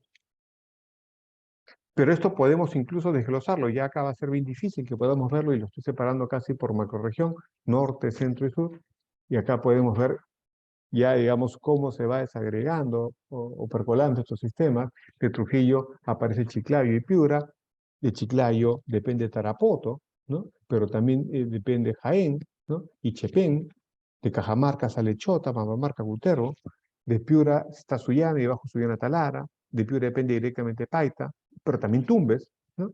Y así vamos escalonando cada uno de estos gráficos a partir de esta metodología, que si lo vemos, ya no así, sino bajo una lógica de mapa, más o menos podría irse configurando como un juego de muñecas rusas, ¿no? Que una va incorporando internamente a otra esta suerte de gráficas, ya como una suerte de región, ¿no? Entonces vemos el primer caso, el caso de la izquierda, donde aparecen las tres primeras grandes ciudades, ¿no? Sur, centro y norte, ¿no? Con Trujillo, Lima y Arequipa. Si bajamos un nivel más, vemos cómo aparece Cusco, aparece Chiclayo y aparece Piura.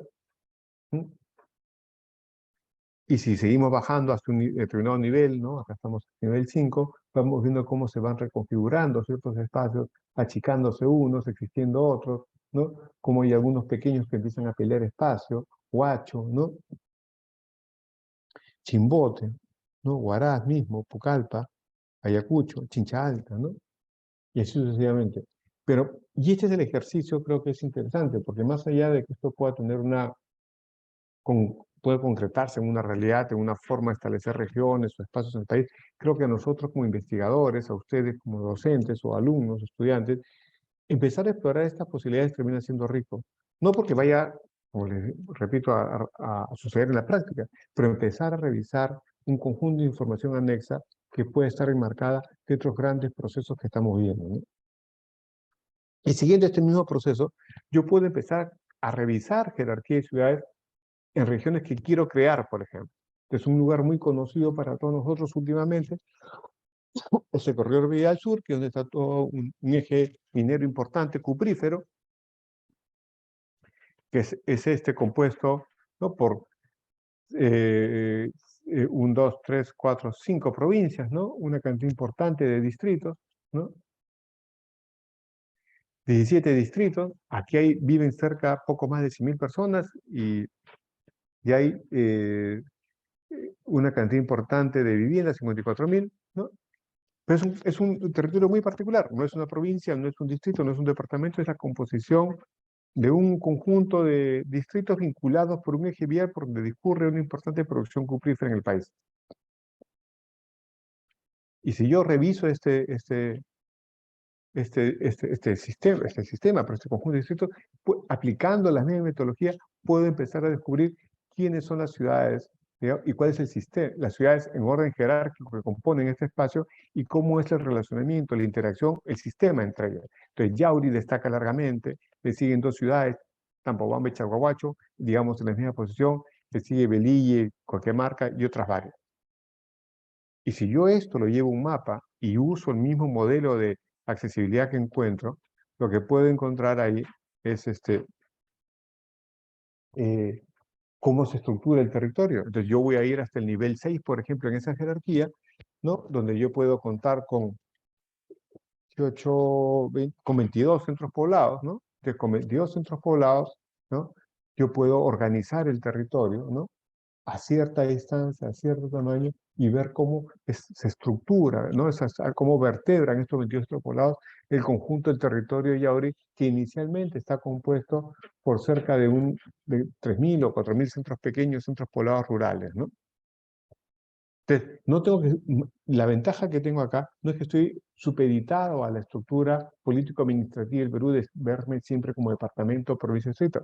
Como parto de los centros poblados, puedo revisar y volver a reconfigurar estos espacios siguiendo la metodología, pero reconociendo quién en estos territorios particulares es quien puede tener los roles más relevantes y cómo interactúan entre ellos a partir de un modelo de interacción espacial, que es una interacción potencial, digamos, porque digamos, no hay evidencia de ello, ¿no? Y me permito yo poder generar esa suerte de estructuras territoriales tempranas, iniciales, para iniciar la discusión. Esto no es la realidad, es un modelo.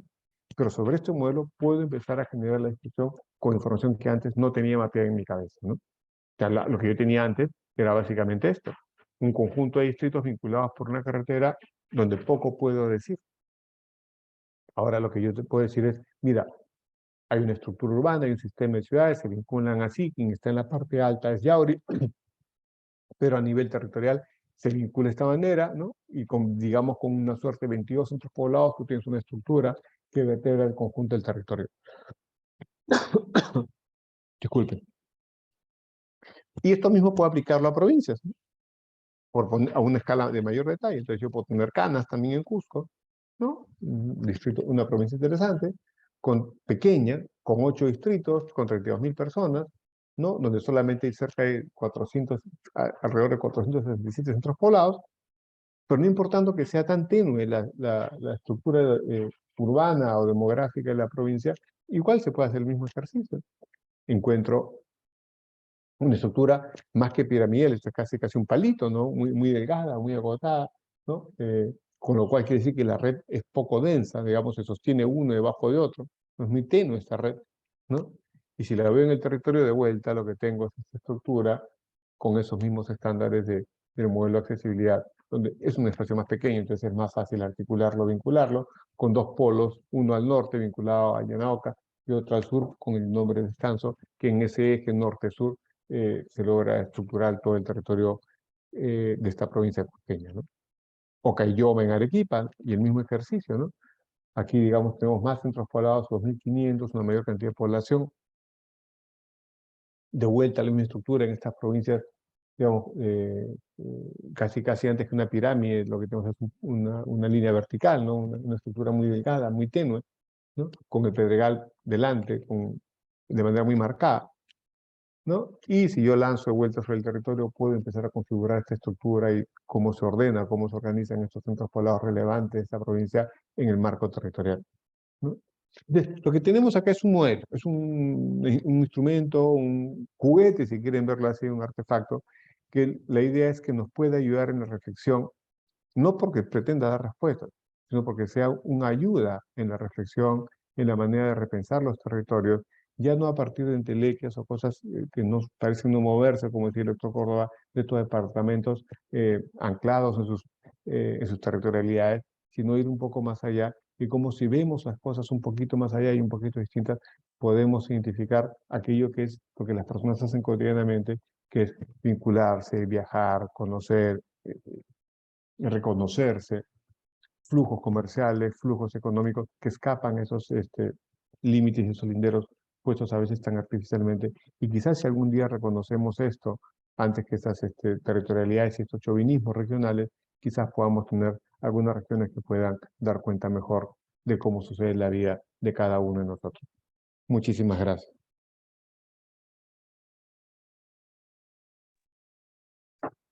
Muchas gracias al doctor Freddy. Igual invitamos a nuestros participantes, por favor, a dejar sus preguntas en el chat. Ya tenemos una para el doctor Hildegardo. La primera pregunta es, ¿se podría decir que el exceso de patriotismo o identidad regional incide negativamente en la regionalización nacional? ¿Dónde incide más la emotividad que el razonamiento? Bueno, tal vez podríamos comenzar viendo lo que ocurre entre las comunidades, que es una división tradicional, prehispánica y que se mantiene hasta la actualidad. La diferencia entre las comunidades es que son territorios en donde los usuarios pueden disponer de ese territorio, inclusive pueden decidir hasta deshacerse de alguno de sus de parte de ese territorio a cambio de, por ejemplo, de dinero.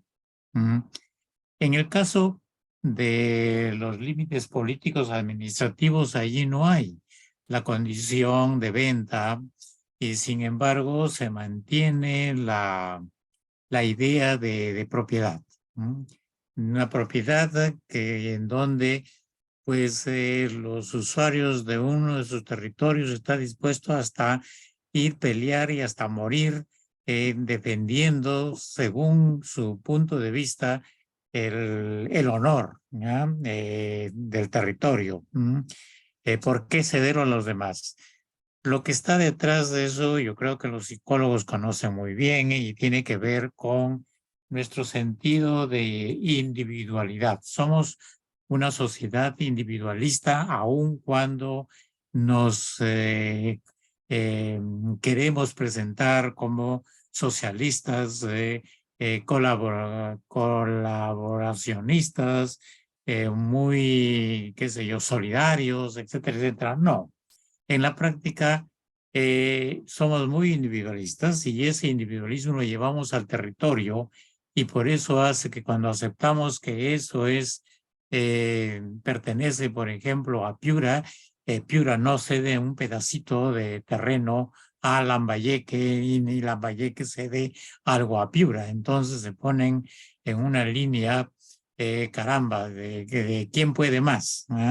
Y al final son los políticos los que sacan el beneficio, porque ellos asociándose a uno a otro lado pueden sacar ventajas comparativas y tener lo que ellos quisieran. La población en sí, pues queda nada más con el orgullo de decir que defiende su territorio. Considero como una vergüenza, como una traición si se dieran algo más. En esas condiciones es muy difícil hacer una redistribución del territorio. Como lo dijo Freddy, y lo ha expuesto muy bien en esos modelos, pues una redistribución del territorio significa en principio que nosotros como sociedad debemos de dejar de lado nuestros principios de propiedad, de pertenencia. Somos el Perú, un país unitario, caramba, cómo lo expresamos y cómo lo vivimos en el territorio? ¿Ya? Cuando yo dictaba algunas clases, yo les hacía una pregunta a mis alumnos y les decía, ¿en qué se parece un sechurano de un puneño? De uno que está de la ciudad de Puno o uno de la ciudad de Sechura. ¿En qué se parecen? Si les preguntara en términos de sus intereses, de sus problemas, la problemática, como se dice, ¿ya? Que tiene cada grupo, pues serán totalmente diferentes. Sin embargo, ambos son del Perú. ¿Qué los une al Perú? ¿Ya? ¿Qué los hace? Es solamente el decir, bueno, que son peruanos. Ambos son peruanos. Pero el resto, lo que está detrás, los intereses, los objetivos de cada grupo son diferentes. Entonces, tenemos que reflexionar nosotros si queremos ordenar el territorio para hacerlo realmente algo vivible, que nos lleve a el desarrollo sostenido, tenemos que estar en la condición de estar dispuestos a compartir. Cada espacio regional, cuando se determine, se delimita, es un conjunto, una parte del sistema. El sistema es Perú. Entonces, cada espacio tiene que estar dispuesto a compartir con el espacio aledaño. Yo te doy algo y tú me das algo. Entonces, esa es la compartición de los recursos, de los bienes, de todo que va. Porque nadie puede decirse que es enteramente un espacio autosostenible. En estos tiempos contemporáneos de globalización y de todo, nadie puede decir que es autosostenible, por más recursos que tenga.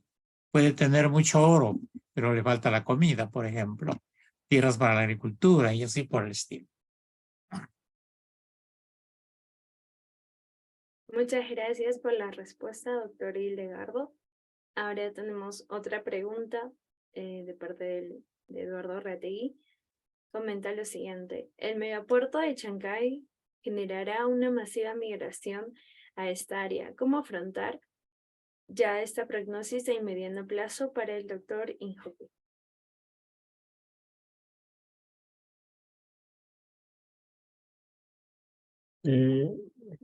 Gracias por la pregunta. Es una pregunta complicada, digamos. Creo que en verdad incluso cuando ahora se hace la pregunta respecto a cómo hay que enfrentar del lado del planeamiento urbano esta enorme infraestructura de servicios que va a haber al norte de Lima, digamos, uno encuentra, digamos, respuestas bien poco desarrolladas, por decirlo de manera generosa. Lo que en mi imaginario primero va a pasar es que vas a tener una conurbación importante entre la ciudad de Lima, Callao y Huaral, Chancay. O sea, ya hoy día, si tú viajas al norte, vas a encontrar que el continuo urbano sigue, pasa el peaje a Ancón y sube incluso hasta Pasamayo. Y solamente un tramo muy corto, en la parte alta de Arenales y Humedad, digamos, donde no hay nada, y cuando vas bajando hacia el otro lado, ya te topas con Chancay y con Huaral. Lo que va a suceder va a ser que ese espacio que hoy día parece como poco habitado se va a ir llenando, y el continuo urbano va a crecer del lado de Chancay Guaral y del lado limeño, y vas a tener una gran conurbación. Eso es lo primero. Entonces vamos a tener una mega ciudad, digamos, si ya hoy día tenemos 10, 11 millones, quizás bordemos 1,5 millones más, 2 millones en un plazo muy breve. ¿Cómo enfrentar esta irrupción territorial que nos está agarrando en verdad, sabiendo que iba a suceder, nos está agarrando en verdad con poco planeamiento, con pocos recursos y con un proceso de mandar de una ciudad enorme, digamos, en un espacio, digamos, de poca oferta ambiental, ¿no? Ya, esos son temas yo creo que van a estar allí presentes, que nos van a estar cuestionando, digamos, de aquí hacia adelante, pero que va a reconfigurar la red de relaciones ciertamente. Lima va a ser más macrocefálica en el contexto nacional. Ese es el primer efecto en este modelo que estamos viendo. Si ya Lima hoy día es largamente es 10 veces en términos demográficos más grande que la ciudad más cercana, que es Arequipa, ¿no? Cuando se produzca o se consolide este proceso de conurbación, ese porcentaje, digamos, ese ratio de diferencia va a ser mucho mayor, ¿no? Pero creo que el problema no va a estar tanto en esa diferenciación, digamos, que ya hoy día es presente, sino yo creo que más bien va a estar del lado de la sostenibilidad urbana de ese gran espacio, ¿no? ¿Cómo hacemos que ese gran espacio sea un espacio vivible, con transporte? ¿Cómo generamos la gobernanza territorial que va a ser necesario? Que una ciudad como Lima que se superpone hoy día sobre 5 provincias. Cuando esté el puerto de Chancay probablemente va a estar sobre 7 provincias. ¿No? Entonces, en 2 regiones, digamos, en 3 regiones, en términos políticos, Callao, Lima Metropolitana y Lima Provincia, ¿no? Digamos, esas serían las grandes preguntas y las grandes discusiones que quería ver en la agenda pública, que lamentablemente no aparecen. Pero creo que el problema no está tanto ahí en el lado de los sistemas, lo que hemos visto ahorita, creo que estamos en el lado de la gobernanza y de la sostenibilidad en todo sentido.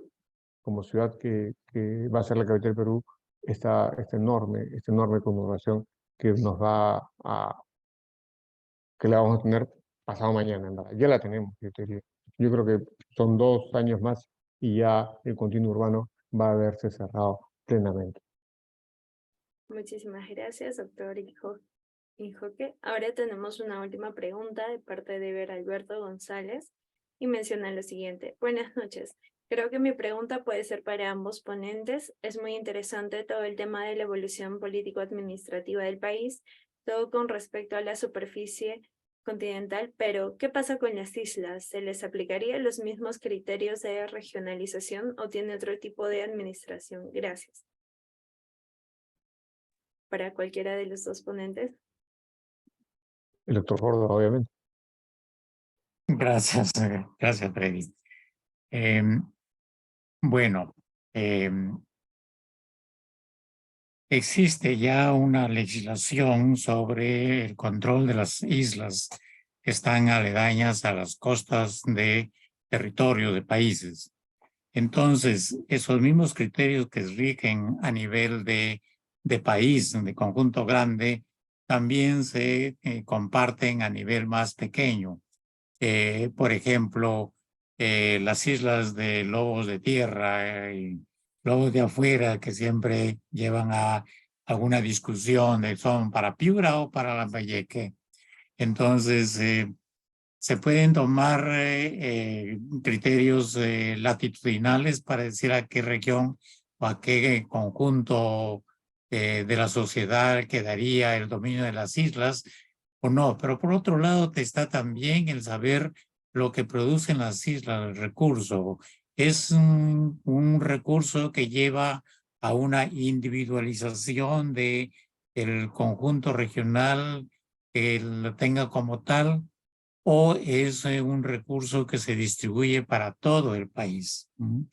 Entonces, ¿quiénes administran las islas? ¿Administra la región o administra el gobierno nacional? Y dentro de eso, entonces, pues están las respuestas. No creo que haya mayor conflicto y que una región se pueda estar peleando con otra por el control de una isla. Y sería tonto, ni que fuéramos dos países diferentes. Soy Freddy, ¿qué opina? Es una pregunta interesante, ¿verdad?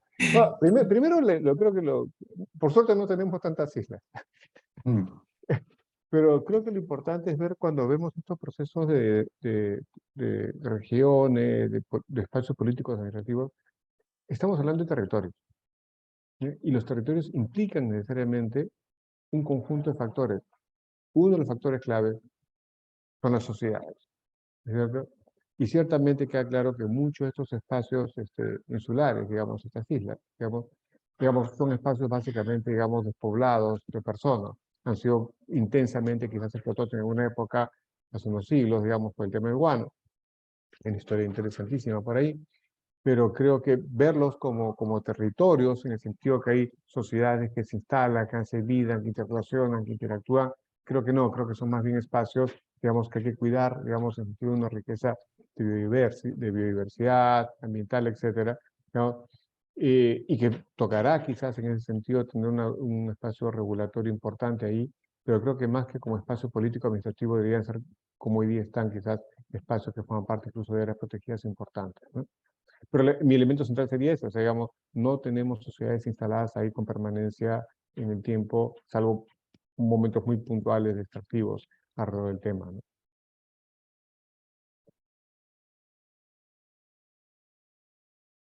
Muchísimas gracias por su respuesta.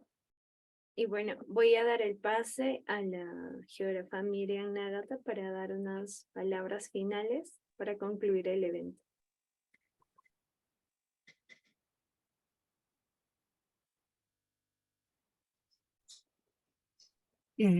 Bueno, creo que quedan pocos minutos. En primer lugar, agradecer al doctor Hildegardo Córdoba, a Freddy Joque, ella, poco como lo que decía Mari Carmen, en muchas de estos martes geográficos, he aprendido mucho, he vuelto gracias Hildegardo, gracias Freddy por todo lo que nos han compartido hoy día. Y creo que a través de quisiera agradecer de parte de la Sociedad Geográfica, de parte de Lina, de parte de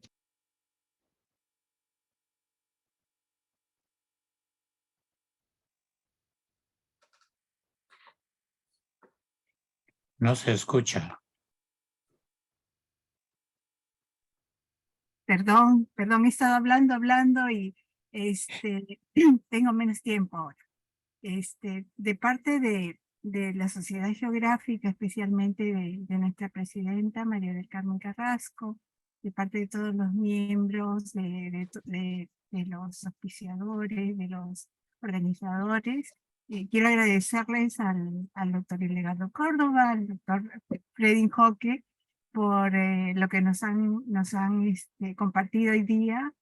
Hemos aprendido mucho, hemos recordado muchas cosas, hemos recordado, vuelto a reflexionar sobre muchos momentos, todo este largo y complejo proceso de la regionalización, esta relación con las ciudades, la sostenibilidad. Y bueno, no me queda más que agradecerles, agradecer Betsabe también por estar presente, a Katarzyna,